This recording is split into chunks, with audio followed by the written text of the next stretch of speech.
expected this if this is what Coach Trevor and Coach Ducky wanted. Yeah, honestly, I was surprised that the Akai has been picked quite early as well. And now we're looking at the bans here, Wolf. What do you feel about the Angela as well as the Fireman's ban for TLPH? Moskov, Angela Ling is very scary, so you don't want to give that for sure. But it seems like the Faramis is a few special that actually provides them a lot of not really sustain, but a lot of ways to really dive into the backlines. Imagine the Faramis Turista with the Roger. I think you're always gonna be going into the backlines with that, so that's probably why they banned it. Without the Yuzhong, you usually go for a Paquito now for TLPH. But they go far side, so okay, so it's pretty standard. I mean, like keeping the Edith still a flex, can go to Rome, can go to the EXP. Right. For now, Falcons, AP Bren, they're missing their mid, potentially missing their roamer as well. Yeah, I think the Farsa pick is great here. You know, they've already banned out the Faramis, the Angela, so 2 mid laners away from Few. And we did say earlier as well, before the draft even started, that you want to try to maximize the potential you have in the mid lane on Sanji. Force Few on a hero that can make a mistake. You try to capitalize on that here in the draft. Could be. Yeah. And right now, honestly, casters watching this draft live, seeing this Farsa pick, Falcons AP Bren, what do they need to do to respond? Well, I think that Falcons AP Bren, they've got enough ways to actually start taking out the Feathered Airstrike. Maybe a second insurance policy on top of that is going to be great. Like a Minotaur. Oh, yep, there's the Minotaur as well. Hopefully, we do get to see some damage. Julian. Mid-Julian? Yep, a few special. Oh my goodness, mid-Julian. So now Wolf seeing this draft. Yep. What else are the answers? I mean, like, this Julian is a surprise. Yeah, definitely. Well, partners Paquito, we expect it. I think for FCAP, they want to dive. For TLPH, they just want to go for Protect 1 around this Moskov. Thank you very much to both our analysts, Mirko as well as Wolf. You guys have done an amazing job. And with that being said, we're throwing over to our casters for the first game of the semifinals. Casters, take it away. Decisive action is required this game. Similar to LaFell's hair, they must decide whether to stay straight or throw a curl. This is going to be a best of 5 of a lifetime here. Today, it's going to be me getting Yoon as well as Leo at the desk to keep you guys company for this match. At your service, we'll be bringing you the starter to what could be a grand finals caliber matchup. I think everyone in the Amazon Arena is expecting that much. Everyone watching around the world. And talking about decisive action, I like how neither team had to take their time with the draft. I think they all knew what was coming even before the opponent got the pick. They were blitzing through it, right? That's what we want to see here. And similar as we get into the land of Dawn, players are loaded up. It's going to be Falcons AP Bren on the blue side up against Liquid Echo on red. It's been a while since we've seen Few on this Julian. A lot of the Julians in MSC, from the group stage to the knockouts now, have been in the jungle, and they've been good. And now I want to see how a melee ranged mid might work, because look, they sent him home early. Yep, I think, you know, a lot of it comes with a bit of sacrifice. Yes, you have some good CC, you're a big toolbox as a mid laner, but more importantly, in the earlier stages, you're not going to have a lot of control over that mid lane. Yep.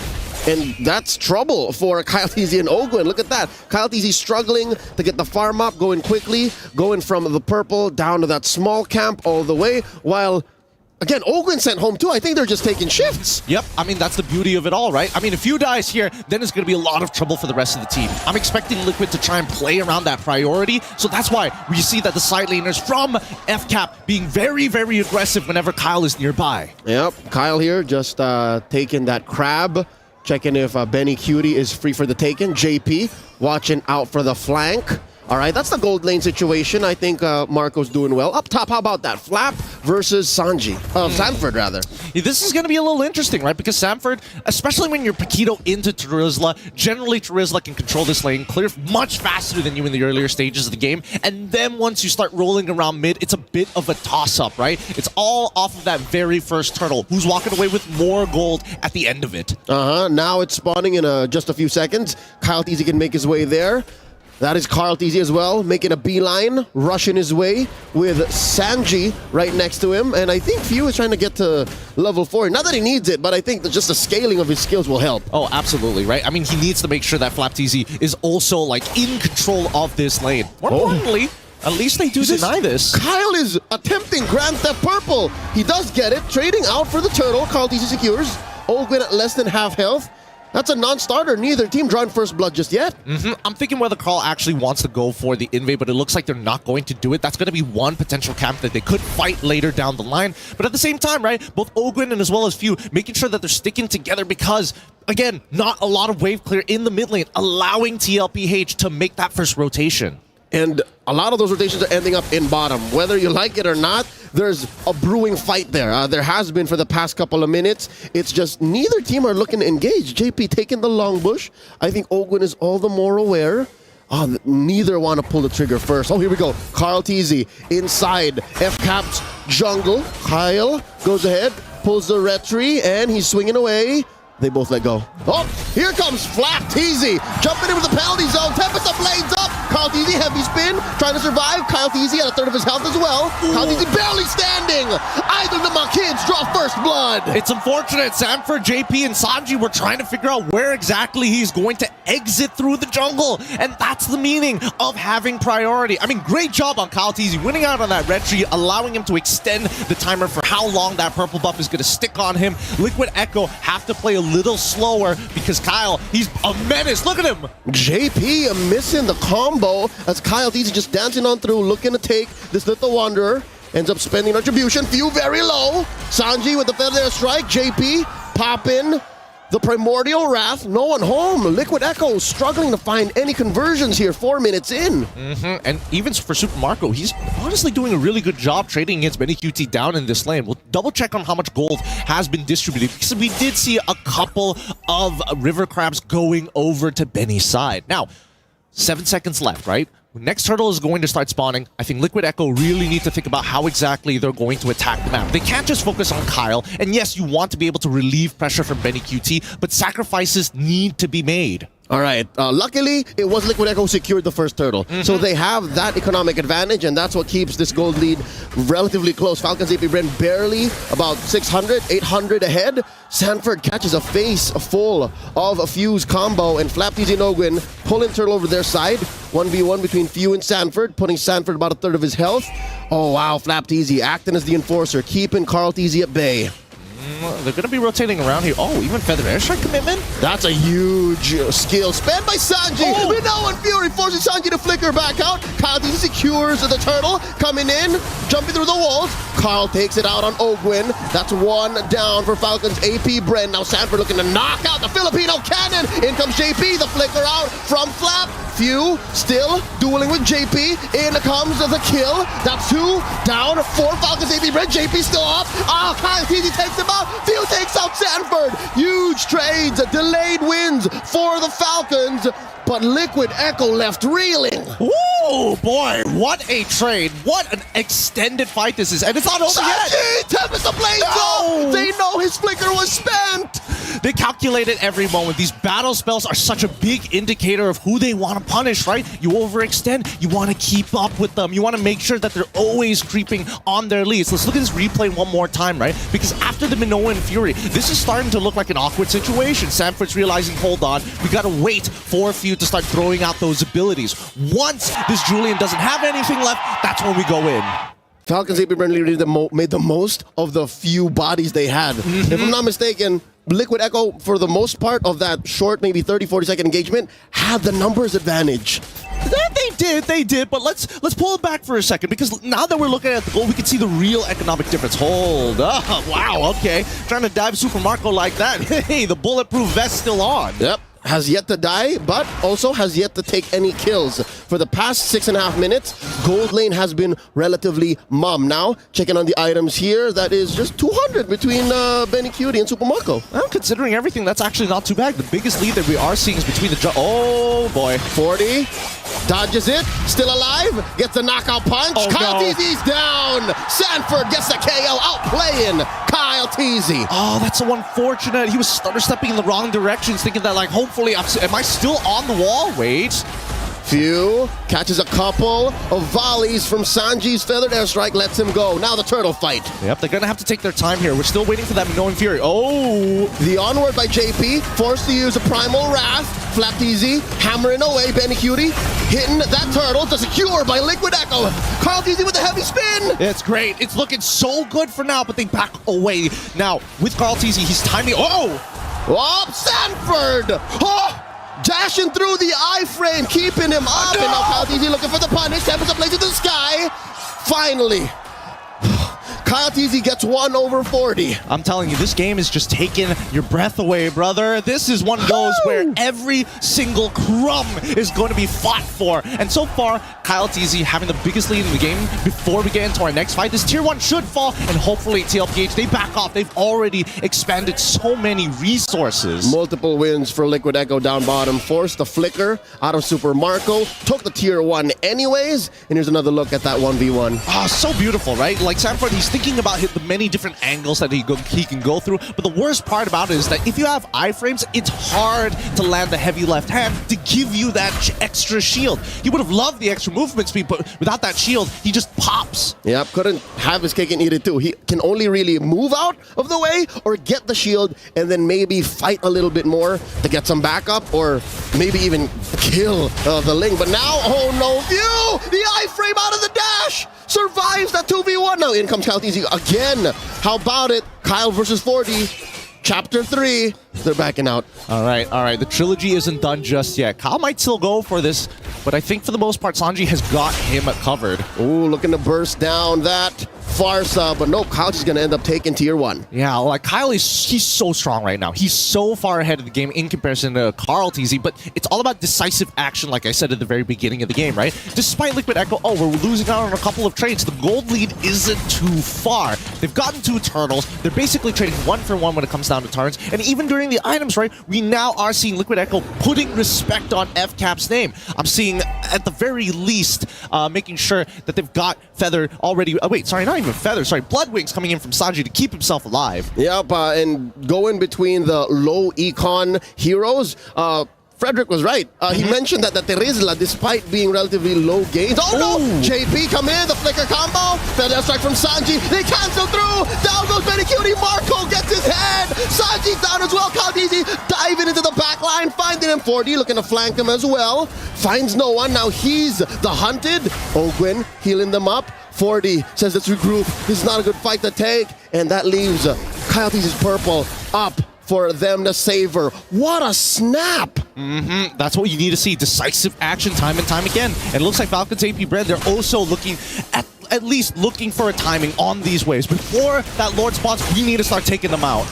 And looks like Falcons AP Bren looking to blitz it. 40 here at a third of his health. JP in the same situation. Oh wow, 3 big bodies put up between the major objective and Falcons AP Bren. Carl TZ can still get this. The penalty zone coming in. The SOD, no one home. JP taken out. Flap TZ traded for. That's another one. Super Marco taken out by Kyle TZ. And there's a big knockup. I mean, no one Fury. Sanford's down. 3 for 2. But the major objective scored by Falcons AP Bren. All this while, Benny was just working up top. He's just farming. He's just getting that compound interest when you leave him alone in a lane, man. You can hear the money just drop it on the floor. Next tower falls. That's not too bad. But now, the mid-tier 1 falls for Liquid Echo, and that's where all the problems are going to start beginning, right? Invades are going to be more prominent for Kyle TZ, even honestly with this with this considerable lead. 9,000 gold on him alone. But when we look at the damage dealt, you can see that Sanji, again, with less items, less econ, less gold, is still having some relevant numbers. Which is the allegory of this whole situation. Liquid Echo, the more aggressive team. If you try to take out Sanji, you still have Benny Cutie and Sanford to deal with. That's not a clear go at a team fight because there's so many damage sources for Liquid Echo. So with that said, Falcons AP Bren are playing the map. A huge push up top, in mid, down bottom. Kyle TZ did leave that there. Now Carl TZ. He has a big question to answer, like, who do I hit with a heavy spin? He's only been using it to disperse, really. Pretty much. I think he's been also just holding it for as long as possible during these turtle fights as well. I mean even the Lord fight, he basically wasn't even there, so I can't even say just yet. But now, with the Guardian's helmet, that's going to keep him alive a little bit longer. However, Falcons AP Bren, at this point of time, right, after the Lord push, really good punish, right? You found 2 kills, you got the Lord, but now you've gotten every single outer turret. You can see now there's a much clearer lead for Falcon's AP Bren. 5,000 gold, now looking to extend it to at least 6 or 7 if they don't lose the next fight. Yep, the biggest so far in this 12-minute bout. Now the purple in jeopardy for Liquid Echo. Are they going to try to save this for them? Ogwin coming in through the line of fire, does survive with a motivation roar, and Falcon's AP Bren just going to be happy with playing footsies. I think at this point in time, that motivation roar, especially, oh yeah, he's already got the flash as well as the favor. He's going to be topping up his teammates really, really easily, allowing Falcon's AP Bren to continuously go back to the fight. And himself too, he has the Oracle. So he can take maybe a few hits, maybe a few volleys from Sanji's Feathered Airstrike, and still be there for that delayed Minoan Fury. I think that's been a key in their success so far, by pulling the trigger very, very late. Oh, speaking of pulling the trigger here, that's going to be a penalty zone gone. No one home, hits the buff barely. I wonder what Flapteezy was thinking. I think Flapteezy was like, if I happen to clip him, we go. If nothing, we just back away. There's a lot of disengage mechanics. Yeah, which makes sense. If that was an all-in, he would have done the animation cancel flicker. Because it's still up, so maybe he was just baiting something out from Liquid Echo. The cavalry did not bite. I mean, they gotta tickle him somehow, right? Especially when you're going for these coin flips. This is a relatively safe coin flip. Just a little bit. Yeah, just a little bit, right? Just to get a little bit of a and get a reaction out of them. But still, stone cold from the side of Liquid Echo. If there's any momentum that they have to generate, it's first figuring out a way to lock Kyle TZ down and then bait Super Marco in. All of this on condition, though. Ogwin and Flapteezy have just been absolute brick walls. Lord Dance already upon us. Carl TZ and JP showing themselves. The rest of Liquid Echo making themselves scarce. Ogwin spots a couple more. Carl TZ working on his purple. And JP holding his ground here at the Y-Brush. They're going to take their time with this again. This is the calm before the storm.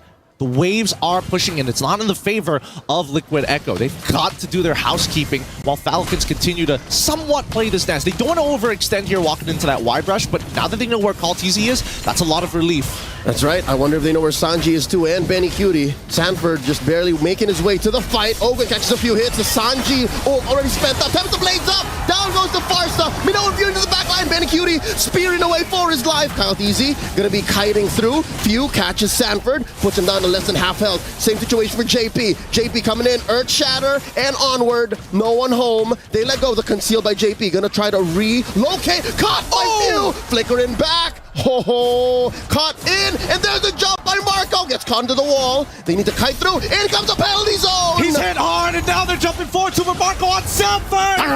Oh, he finds one and another. 2 free kills for Falcon's AP Bren. Kyle TZ in trouble. Not before he takes out Kyle TZ. TZ's on the ground. JP and Sanji, the only ones left. They're going to crack right through. The inhibitor of the base is exposed. 15 minutes into this game, and the crystal is under threat.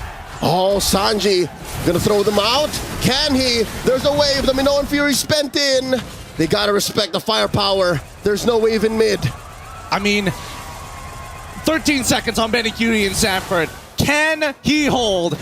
He's gonna try. Penalty zone's out. They force it through. They're gonna force it through. The brute force damage of Falcon's AP Bren. Draw first blood in this best of 5. What a game here to kick things off between these 2 Filipino giants here. Well done. GG, well played. That's game 1 point and 1 point for Falcon's AP Bren. This is Falcon's AP Bren's first victory over Liquid Echo in months. They couldn't do it in Manila, but here they did it in Riyadh. I mean, it's got to feel good for now. And this is just the start. This is just the start, but it goes to show a lot of their movements from TLPH are kind of telegraphed. And Falcon's AP Bren, they're taking the metagame one step up. They're getting in their heads. I'm glad.